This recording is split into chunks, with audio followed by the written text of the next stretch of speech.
Let's start off with the events that transpired earlier in Parliament, where the Parliamentary Service Commission will now challenge in the High Court the Chief Justice advisory opinion seeking Parliament's dissolution. The Commission's chairperson, the Speaker Justin Muturi, says the advisory opinion by the head of the judiciary is likely to plunge the country into a constitutional crisis. MPs have, however, expressed mixed reactions, with almost all female legislators supporting calls for dissolution. Kevin Washira starts off our coverage tonight with that update.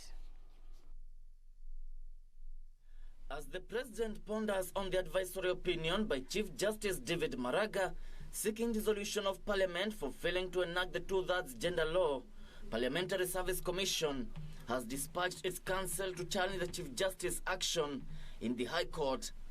The Commission accuses Chief Justice of acting in a manner likely to plunge the country into a constitutional crisis. Speaker Justin Muturi says the country should not be subjected to the dire effects of dissolving Parliament at this time. The Commission regrets that the Chief Justice appears to be willing, even eager, to plunge the country into a constitutional crisis without exercising wisdom and circumspection that is expected of the high office that he holds. Of course, elections are not just a walk in the park. They require to be financed. A section of male MPs who have previously voted against gender bill echoed sentiments of the Parliamentary Service Commission, saying the blame cannot be laid solely on Parliament. It was a constitutional mistake for us to have it in the Constitution. Why do I say this? The same Constitution says men and women are equal. If we are equal, why do we want to favor either gender, both male or female? But if I were the President, I would actually dissolve Parliament, whatever the circumstances. Because you've seen the kind of politics that is going on, a lot of noise making, a lot of, tanga, all this manner of people, groups of politicians who are fighting for a war. If Parliament will dissolve, then the entire nation, the entire electoral processes will have to be dissolved.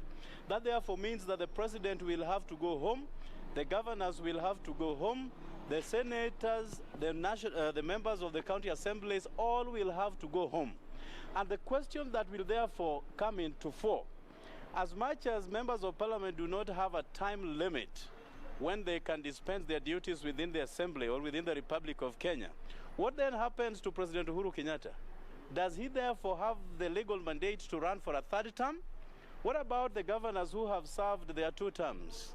But a section of women MPs have supported Chief Justice David Maraga's position to have Parliament dissolved. Since the last Parliament, we have taken our male colleagues even to dinner, to dance.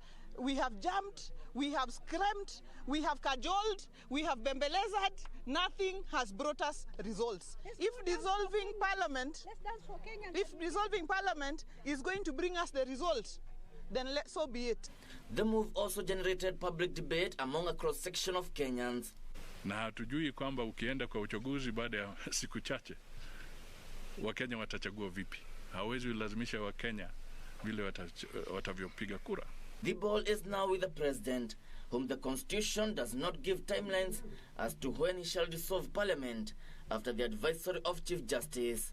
Kevin Washira, Channel 1 News.